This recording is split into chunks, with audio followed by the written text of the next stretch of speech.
recuperating from the damage. The damage of the Royals getting swept by the Chicago White Sox. Right. That was miserable. Wasn't it? Yep. Didn't even really put up a fight yesterday. White Sox beat the Royals 6-2.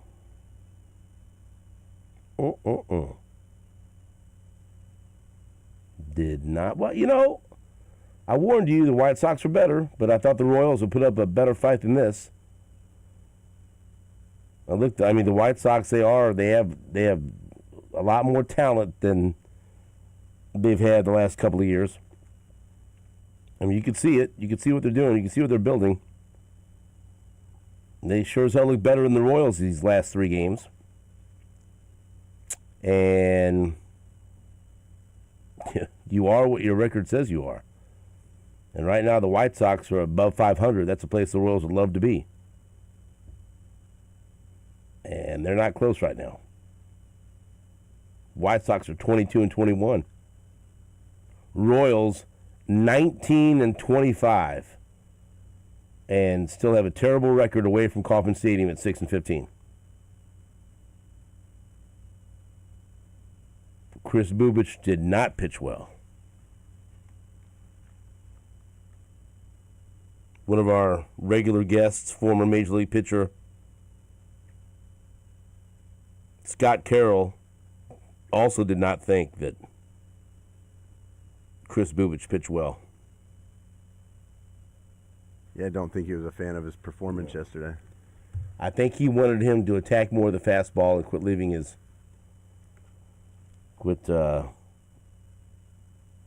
off-speed stuff over the middle of the plate, from what I gathered from the text messages. Same thing I kind of took from it.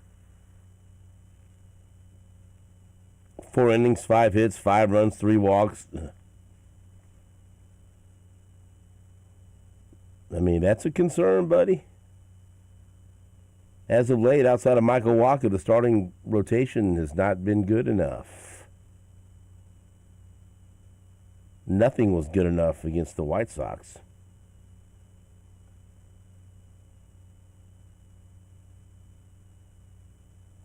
Randall Grichuk, huh?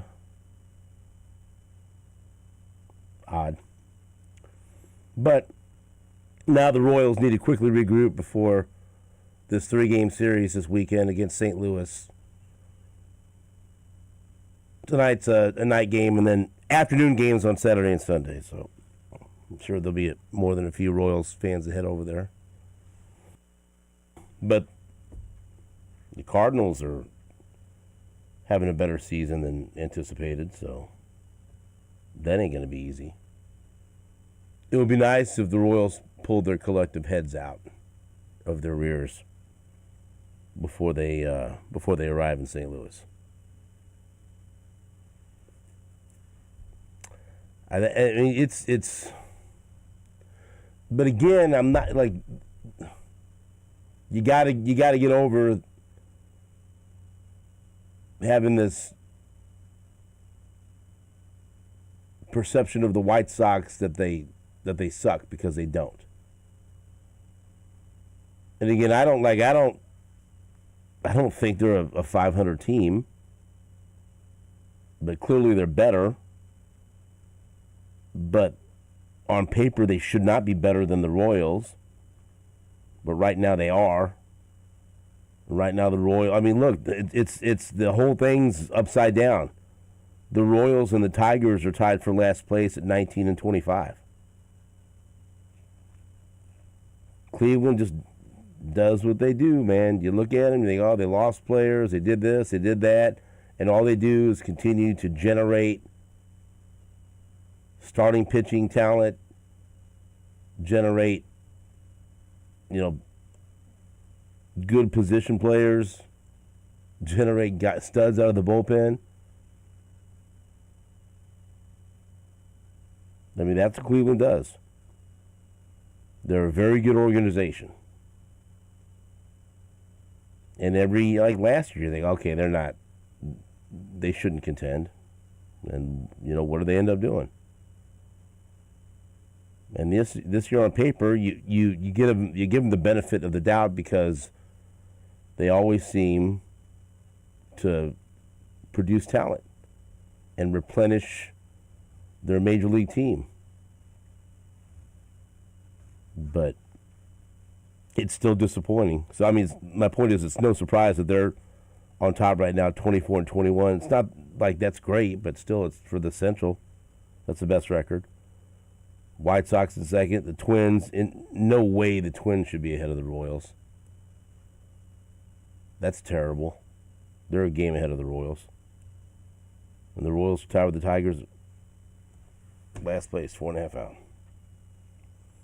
But again, the story of the Central, no matter how bad things seem, they're only 4.5 out. They're only a good week away from being right back. They're in the thick of things. They're 4.5 out. But, we all wanted to bury them after the 8-game losing streak, and they bounced back. Now it feels like people want to bury them after this recent stretch and getting swept by the White Sox. I get it. Look, it's demoralizing. It's frustrating. It's dumb. Whatever you want. It's just they don't play good baseball. They just don't. And going back to what Ryan Lefevre said on the program earlier this week, it's the lack of attention to detail, the little things that winning teams do in each individual game that make a difference. And I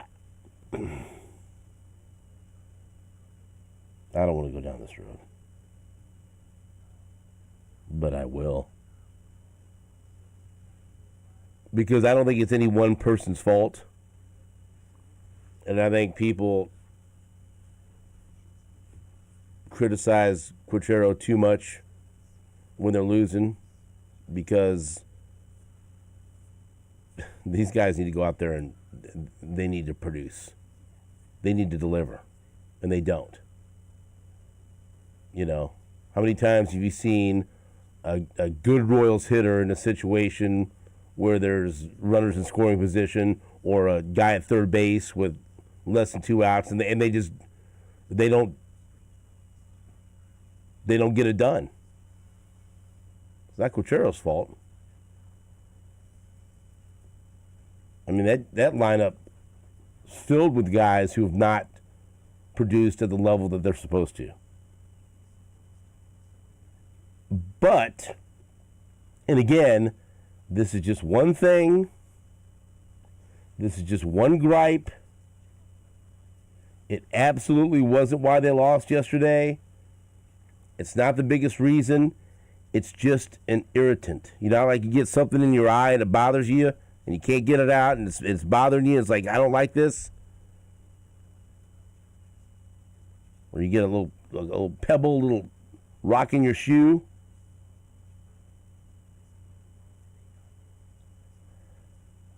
I don't need to see a lineup anymore that has Lane Thomas hitting third.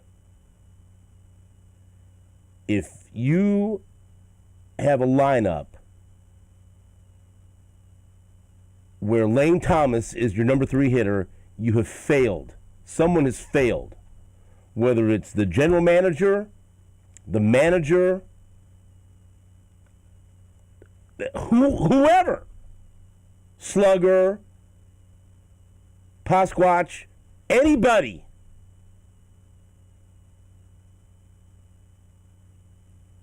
And it's more just, it's just the idea of it. It's ridiculous. Lane Thomas should never be in the 3-hole. And that's when Gutierrez makes me mad, because he's trying to outthink everybody else, and it's so obvious. I get it. Lane Thomas hits lefties, okay? Let him hit lefties hitting seventh. It's just, it's the principle. I don't know. You look at the lineup and you think, well, Lane Thomas is hitting third. You think that strikes fear in the opposing pitcher or the opposing? Oh, wow, look at this lineup. No. I don't care what other teams do. I don't care about anything else. I mean, when you're number... And I know what people are going to say. Well, look at Vinny's numbers. He ain't no better, but he has a track record. That's the problem, by the way, here, as I alluded to earlier. Pasquantino's slash line 204, 283, 350. We all love Vinny, but that ain't close to being good enough. Salvi went 2 for 4 yesterday. His slash line's 200, 239, 339. We all love Salvi, but that ain't close to being good enough.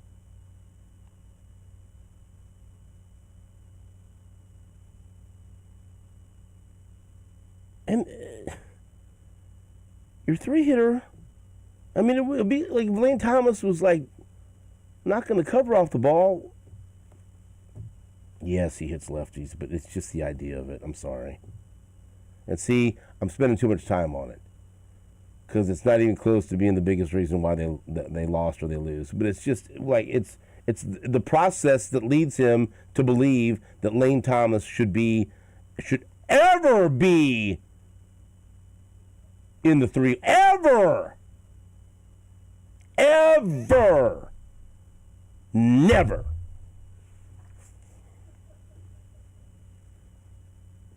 And I'm just telling you how I feel.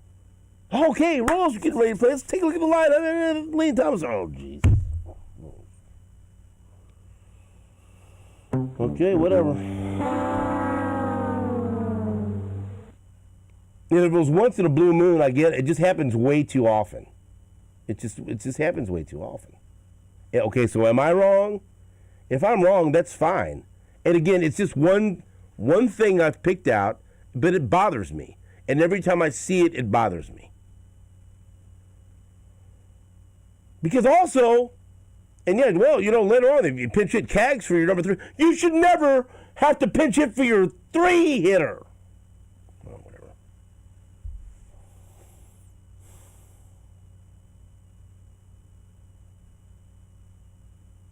I don't know.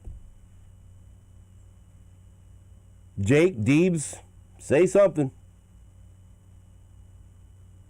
Well, I hate to even do it because that's not the biggest problem, but it's just one thing. It just bothers me. Well, it's every time I see it bothers me. It's an issue. It should bother you. I think it bothers a lot of people. The decision-making process that leads to that, and so then that makes me question everything. Like, okay, why are you doing this? Well, and then it's glaring because Salvi refuses to hit, Vinny refuses to hit. And so, two guys that you're depending on aren't doing their job, and then... I understand that, but when I told you, when they signed Lane Thomas, and if I had told you how many times he would have been hitting in the 3-hole so far this year, would you have said, oh, that's great? No. That's exactly right. Who got hurt? That's all. I'll just, okay, there. Done. Wipe the slate clean. Got it off my chest. I'm sure I'm wrong. I don't think you're wrong about that, buddy. I just look at it like what? Why? Why?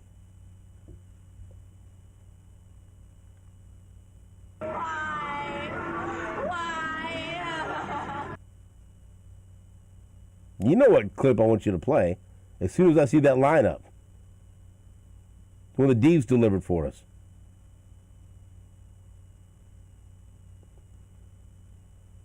Okay, here we go. Oh, the Royals just released their lineup. Let me dig in. Let me grab some snacks. Let me get a cold drink. Let me sit down. Let's take a look at the lineup. All right. Who's hitting third? Lane Thomas.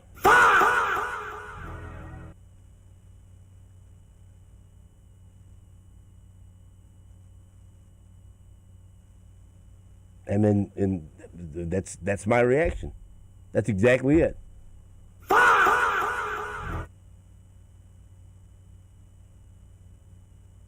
That's as accurate as possible. That's better than words. That's how I feel. When my eyes see Lane Thomas in the 3-hole, that's what goes off in my head.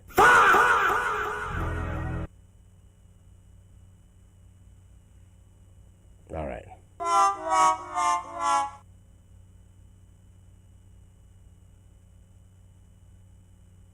Enough. I got Bodker calling us. Why? I don't know.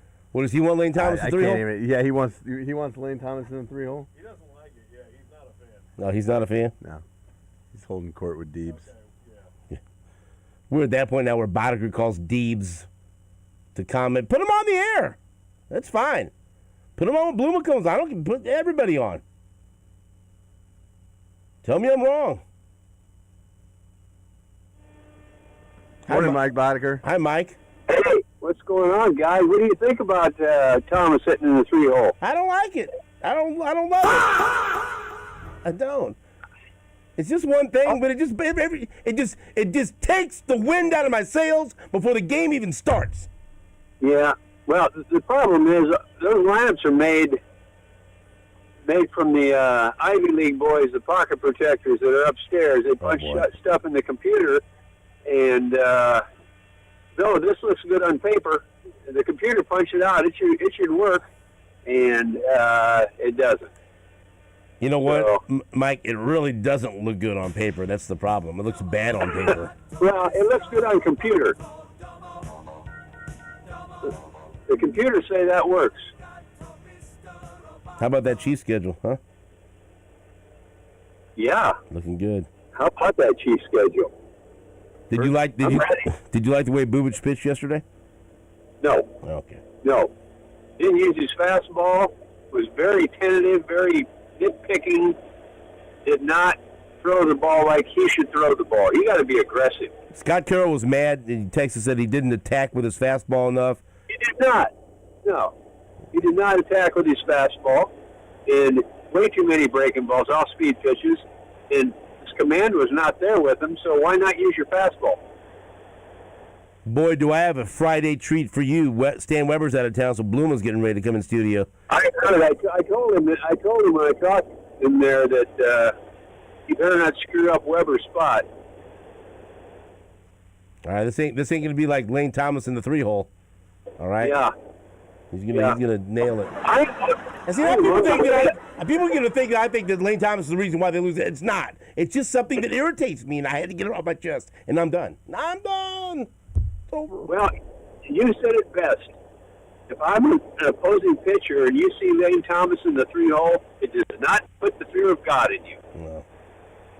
No, it does not, Mike. No. So, yeah, things need to change, Steve. Bounce back against the Cardinals, right, Mike? Cardinals are playing too good. We better get our act together. Well, maybe they'll rise to the competition. Yeah. All right, Mike. Thank you. You guys have a great show. No, we will. We're off to a flying start, aren't we? Yeah. Thanks. All right, guys. Later. Mike Boddicker. Listening. Can't wait to pile on. Don't act like you like it. I don't like it at all. Laughing up a storm. Yeah. When you see the lineup, you're like, oh yeah. You're entertaining me. Not really. Not even entertaining me. I'm glad I'm entertaining you. That's right.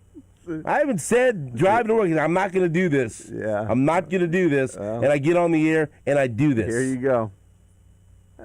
I'm nobody to blame but myself. I have no control, no self-control. Because I even said before the show, I'm not going to go off too much on that because it's not that big of a deal in the grand scheme of things. It's not why they're losing games. Well, I mean, It's not why they lost yesterday. Whatever. Come out and see me today at Hy-Vee. Where are you going to be? Hy-Vee? Liberty. Liberty. Hy-Vee and Liberty from 11 until 1. Register to win 2 tickets to the June 20th match at Arrowhead. Wow. You know, the big soccer match, you know? At Arrowhead. Wink, wink. Yeah, that's where I say. At Arrowhead. FIFA can't control me, buddy. That's right. Unless they pay me off, and then I'll say whatever they want. So any FIFA officials out there, whatever you want me to say, line my pockets with gold coins, and I'll say whatever you want me to say. That's Until then, the game's at Arrowhead. How about that? That's an awesome And prize. also, 25 lucky people can win 2 tickets to the Hy-Vee VIP watch party Nice. down at our 325 social venue. How about that? That's a quality. Wonderful place. Down on Southwest Boulevard, just steps away from FIFA World Cup Fan Fest. I mean, if you can't be Right. in Arrowhead, that's the next best place to be. I'll be on stage, I think 5 or 6 nights emceeing the Fan Fest. Hy-Vee is your one-stop for authentic World Cup soccer apparel and merchandise, plus all your favorite tailgate and watch party treats. So stop on by today, Liberty Hy-Vee. And by the way, Jake, dozen eggs, 99 cents. Ha! Buy one, get one free, nori sushi. Ha! Wow. Get some eggs, get some sushi. Brats, 10 for 10. That's $1 a brat. Yeah, I bet you're sharp, razor sharp this morning.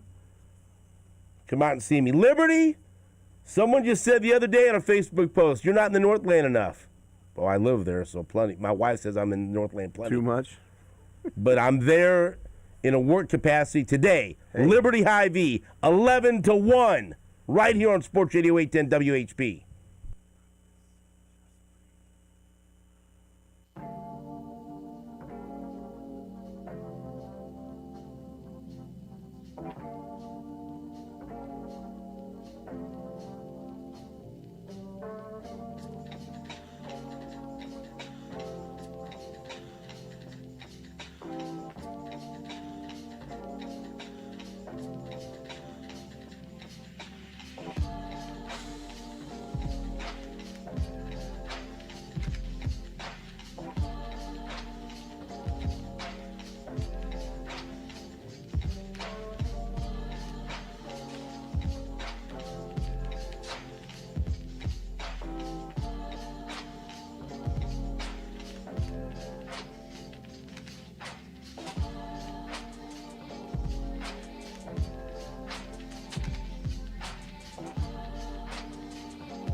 All right. Now I'm not alone in the studio. Deebs has stepped in here. I think Jake forced him to come in here. And now Jaime Bluma's here. What's up, Bluma? How you doing? I'm good, man. Where were you earlier this week? I was in Florida. Emily was doing a kayak race on the Suwannee River. Flow Rida. How was it? It was crazy, man. They're in such a drought down there. The race was supposed to start in a place called Fargo, Georgia, but because of the lack of water, they had to move the start of the race 35 miles downstream, and then they still had to portage 30 times. Bunch of boats got destroyed by the rocks and all that stuff, so they had to get out of the boat, pick it up, carry it. I mean, they had to probably do that for at least a few different miles, and then her partner got a little bit sick, so she ended up paddling a tandem boat by herself throughout the first night, and then we were able to They're not built to do that. Well, we had to put some counterweight in the back cockpit, so we had a couple extra jugs of water. I suggested we just grab a giant rock from the boat ramp we were at, wrap it in a towel, and throw it back there, but we didn't want to damage the boat. Point being, it's not easy. Right. So we counter just to be able to keep the back boat in the water so she could steer, and then we were able to secure her a solo boat.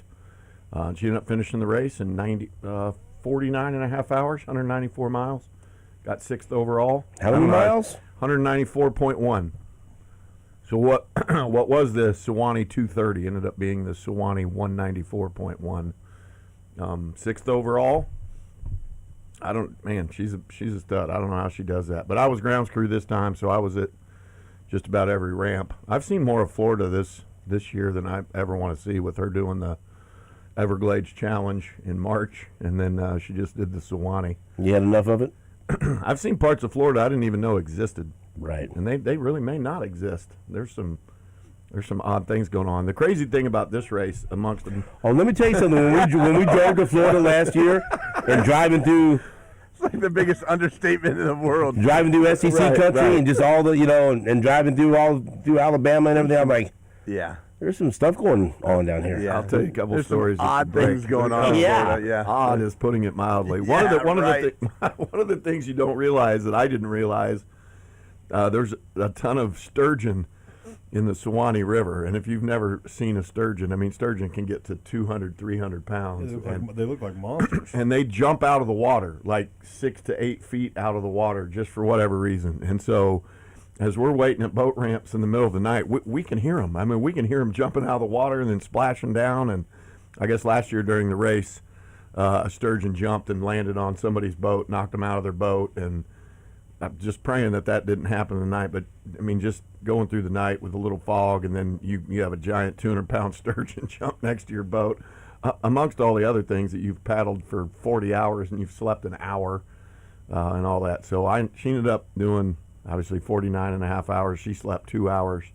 And then I had slept one. I feel guilty ever sleeping when I'm ground screwing, just because I'm not paddling. I'm just waiting to restock the boat and all that. And so we got a little rest on Monday afternoon after the race, and then drove all the way back on Tuesday. That's the furthest I've driven since I drove to spring training my last year. So that was 1,161 miles on Tuesday. So I appreciate you having me on today, since I missed Tuesday morning. Thank you for filling in for Stan Weber. For sure. I'll try not to screw it up, Mike. You got anything to say about the Royals? Yeah, man, frustrating. When I left last week, we had won 9 out of 11. Obviously, I'd just been in here, and things were going pretty good. We were, nearing catching back up to 500, and it seems like guys were playing pretty good.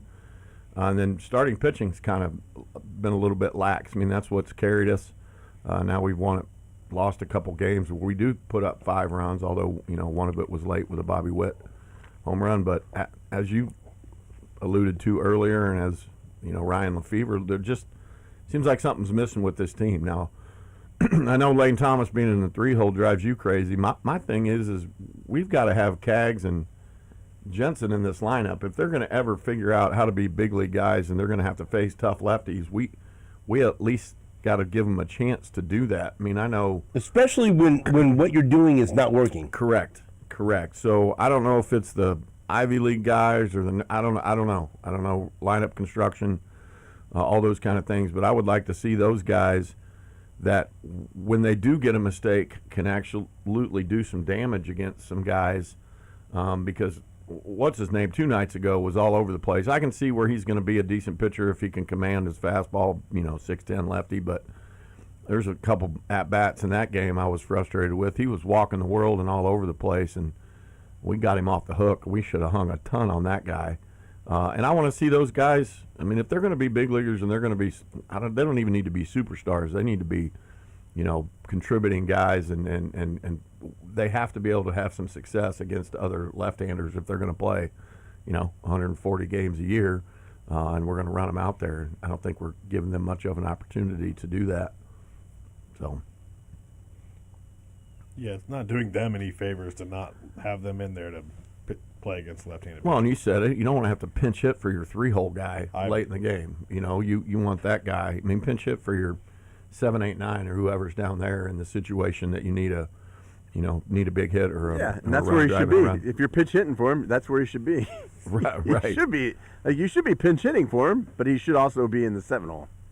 Right, and even if Cags and Jensen are those guys in the 7-hole, and then they get pinch hit for, so be it. I mean, at least you give them the opportunity to do some damage against some of the other left-handers in this league.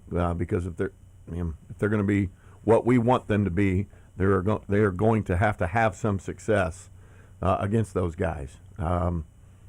When not getting the opportunity right now, it's probably frustrating for them. But they don't determine who's in the lineup or not. They just see the lineup and they go play. So it's time, young man. It's time to take your diapers off and go to work. Dick Vermeil. Thanks, Dick. Yeah, I would much rather them not just. I mean, Cags is a blue chip prospect that has a high ceiling. That their lack of activity in acquiring more offense in the offseason told you that they were going to rely on Caglione and Jensen to take big step, Jensen to hopefully build on what he did at the end of last year, Cags to take a big step forward, and that was going to be the 2 biggest reasons why this offense was going to be better. Right? Agreed. And 100%. And so then if you're going to depend on them, then depend on them. And then okay, they failed. We've given them the opportunity to face the toughest lefties, and they haven't gotten the job done. It's like when do you, like, as Jake just said, take the diapers off? Like, what is the plan? Do you do that at some point? There's like, okay, now it's June. We're gonna put him in against lefties, or we're gonna start Cags against lefties now. He's just gonna be an everyday player. What's the magic? Well, I don't want it to be, well, we're out of this. We might as well see if they can do it now. I mean, we're in the most mediocre division in the major leagues. That's clear. So for us to only be 4 games back or 4.5 games back with as bad as we've played so far, I mean, there's an opportunity for everybody. I mean, we're tied for last with Detroit, who is supposed to be leading this division, and now Cleveland continues to go out there and do what they do. I mean, they just figure out ways to win. They do all the little things. It seems like they've acquired guys that they can plug in that have had some success offensively. You got to catch lightning in a bottle with some people, and we haven't done that. We talked about it all offseason, what we were going to do to go out and help him improve this offense, which wasn't a ton, but we also expected Vinny to be having a better year than he's having. Salvi's, hovering around 200 the entire season. I mean, not only is it Cags and Jensen, but our lineup, other than Bobby and Michael early in the season, haven't done a ton. I mean, Isbell was hot early, but we haven't had a whole bunch of guys pick up the slack anywhere. And I don't know if we want to expect those guys to pick up the slack, because they're not the guys that you need to be relying on. No matter who it is, the 3-hole right now for the Royals has a slash line of 211, 303, 349. The cleanup spot has a slash line of 199, 245, 333. And the 5 spot, 207, 315, 373. And the 6 spot, 228, 313, 354. So your 3, 4, 5, and 6 hitters have OPSs of 652, 578, 688, 667. That is god awful. That is not going to win you any baseball game. I mean, lead off 758 OPS, 2-hole 885 OPS, hell 7-hole 733 OPS. 8's no good, 662, but even the 9-hole 730. But the 3, 4, 5 hitters, just it's abysmal. Batting averages for 3, 4, and 5, 211, 199, 207. Blah. Blah. Well, and there's no prospects. I mean, there's not depth in Omaha for us to be able to. All right, let's call up. I mean, we've seen Drew Waters. We've seen the John Rave. Some of the guys. It's the same guys. But the same guys. You got it. You can't. That's Vinny and Salvi.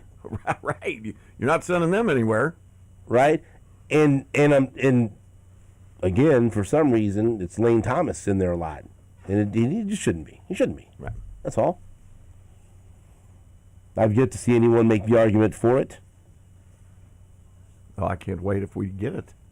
I mean, I wouldn't. It'll be he hits left-handers well. Well, I don't. Does it seem like the Royals are having great success against left-handed starters? No, I think we only have 2 wins when we 2-10. 2-10 against left-handed 2-10. starters. Now, where do you get that at? I want to know. I want that to be. Yeah, they said that on the broadcast. Oh, yeah. Yep. Yeah. That's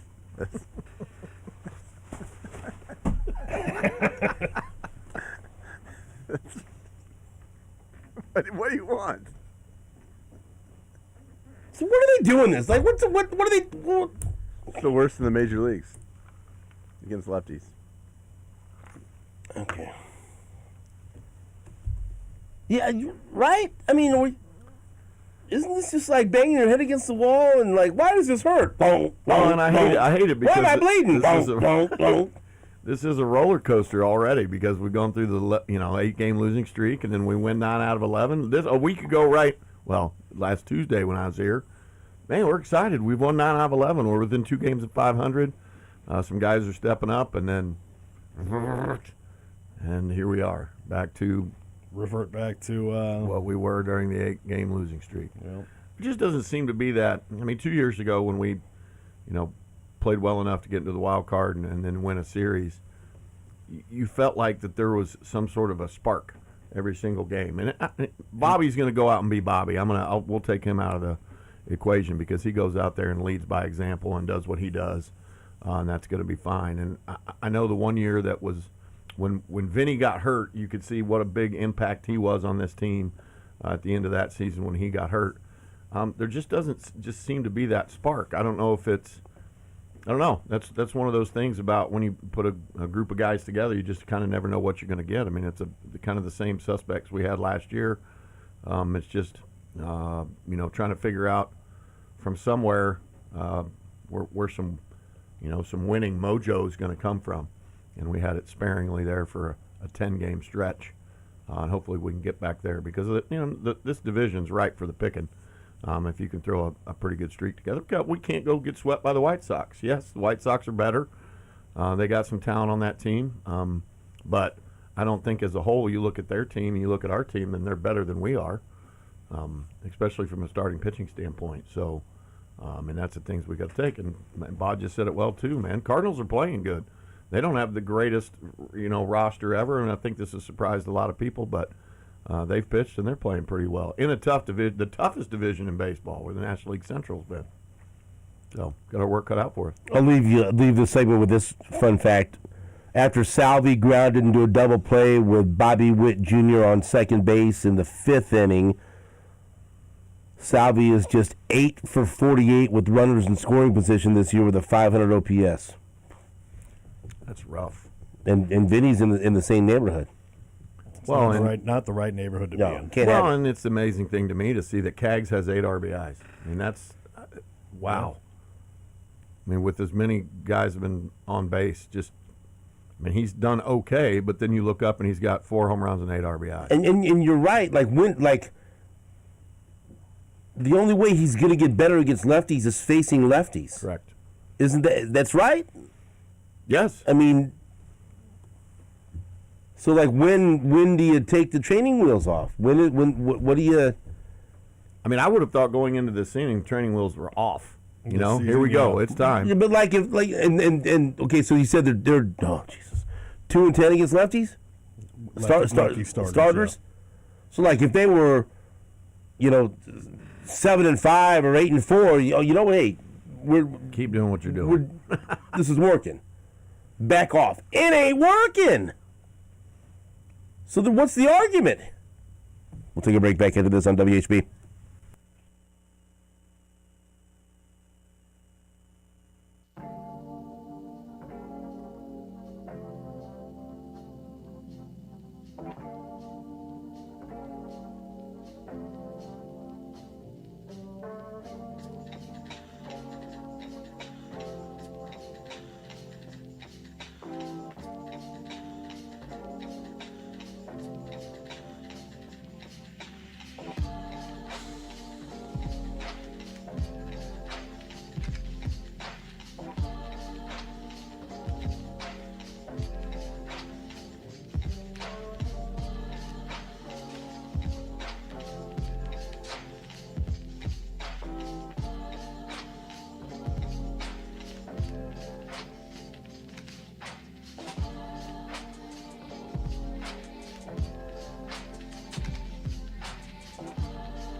I tell you what, this is a damn fine Chiefs schedule I got in my hands right here. I can promise you that. How about it? Nice little bye in week 5. I saw the stretch that we have to play from week 12 love through it. 17. Bring it. Why do you hate that? I like I a didn't late say I bye. hated What? it. No, I was talking to Dees. He said he hates the early bye. Give Mahomes a little rest See, on that. but knee. this is the deal. So theoretically, that's a terrible buy because Right, you want it no, later in the season. Always, but But people around the NFL, the NFL trying to help the Chiefs again, giving Mahomes an early bye so he can be strong late. give him a little rest. Like, screw you. It's not a good buy. Okay. For him, it is. Yeah, for but him just in it's general, great. you don't want that early. Late by way better. You don't want to have to play 13 straight games. No, in theory, every year you want to late bye. Yeah, but or just like at least right in the middle. this year with your star quarterback coming off ACL and LCL surgery, What week's the bye? 4 after Week week five. 5. Week 5, 4 weeks, and then week 5. Is that the first week anybody has a bye? But you eased him into it. Nah, It's close That to seems it. Yeah. freaking early. 3 or 4 is when they start. No. No, I think it's 5, maybe. Yeah. Well, it's not. Nobody needs a break after the first 3. Sometimes they have to fit it in that way. After 3. Especially when they go to 18 games. Will they have 2 byes? No. So, but like, Yeah, week 5 is the first Yeah. week you can have a bye. that's right. There you go. See? And it's only the Chiefs and the Panthers, I think. They have the week 5 bye. It's usually 4, right? I don't know. Another anomaly. Thank you so much for the John Pork card. You're welcome. I saved that for you. Yes. Deep into the baseball card collecting these days, so this Look, may get graded. it's a great schedule. Week 1 home, we knew that Monday Night Football against Denver. Week 2 home Sunday Night Football against the Colts. Week 3 at Miami. Week 4 at the Raiders. I'm sorry, it's hard for me not to say 4-0. Yeah. And then some With rest. Jake. And then some rest. I love it. I think you get your 2 easiest road games out like right off the bat. Love it. Ease Mahomes in. Come out of the bye week, host the Chargers, and then, boy, this will be hell on wheels back to back. At Seattle on Sunday Night Football, and at Denver. You get done with Denver by week 8. Home against the Jets, at the Falcons, home against the Cardinals, and then the stretch that you were talking about. At the Bills on Thanksgiving. At the Rams. That's a primetime game. At the Bengals. And then home for the Patriots on Monday Night Football. Home against the Niners.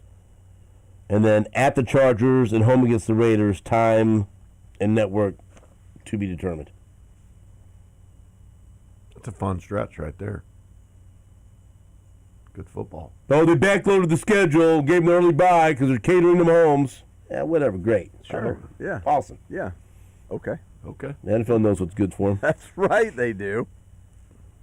That's right. Gives our defense a little bit of chance to gel. Some new, 6 primetime pieces. games. I'm is very, that what the number? I was just 6. going to ask that. Yeah. Six? very, 6 primetime games. very Is that the most? thankful that they're not playing on Christmas. Right. Right. Yes. That makes me happy. You don't love the Christmas Day game?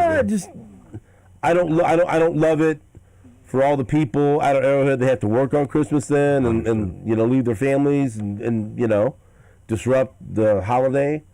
I don't love it for me, selfishly, just because I want to, if I want to watch football on Christmas, I'll watch it. I want the option of not having to watch it. But if it's the Chiefs, I got to watch it because it's my job. Jake's going to watch it either way. Right. Christmas, just, Watch it at home while whatever. putting together a beautiful dinner. Just want to do stuff, There you go. And you asked the question, Rams have the most primetime games with 7. 7. 7, which ties an all-time NFL single record. Isn't that what the Chiefs had last year? Yep. Anything else stands out to you about the schedule when you saw it? No, I mean the early bye definitely stood out, and like on a normal year, you'd say, yeah, that's early, that's trouble. But no, I mean that stretch. I mean that Seattle-Denver back-to-back after coming off a home game against the Chargers. I mean you got the bye week going into the Chargers, but that's going to be, that stretch, and then the 3 road games: the Bills, Rams, and Bengals. Chiefs are going to start 5-0.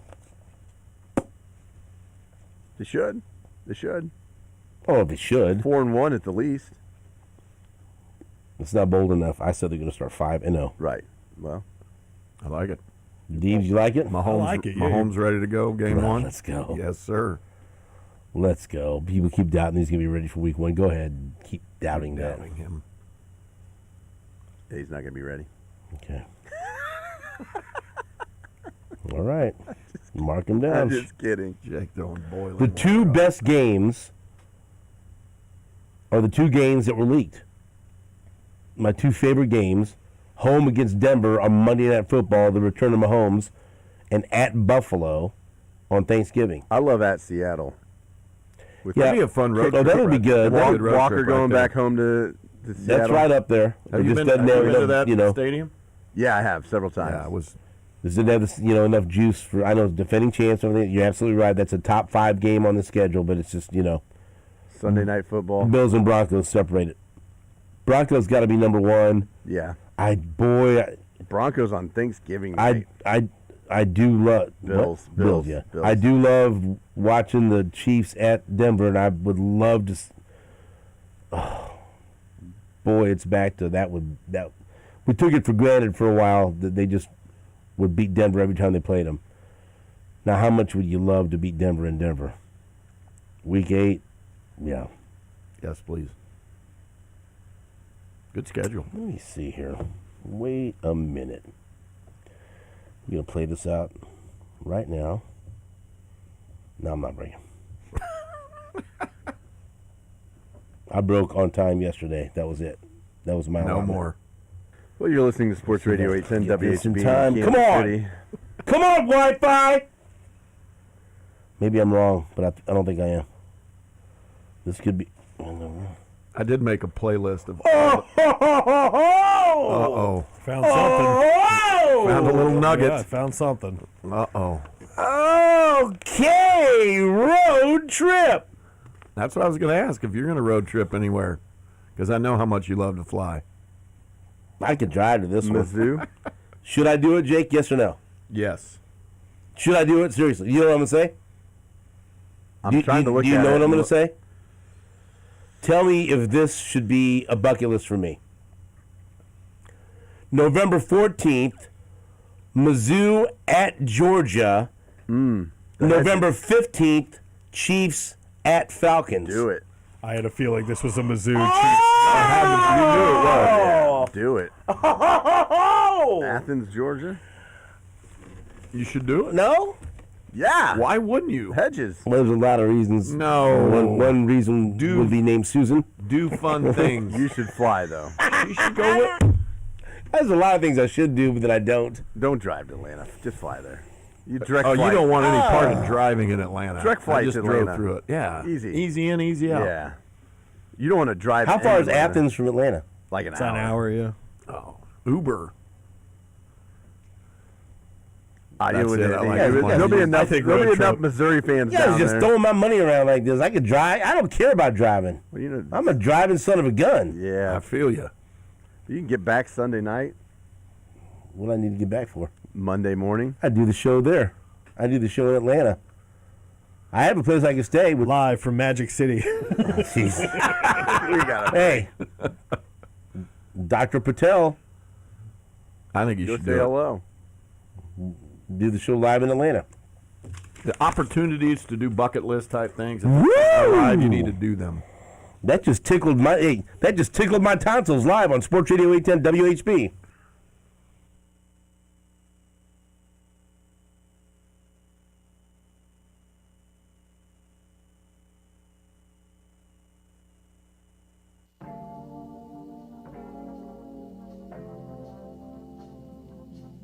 Bye.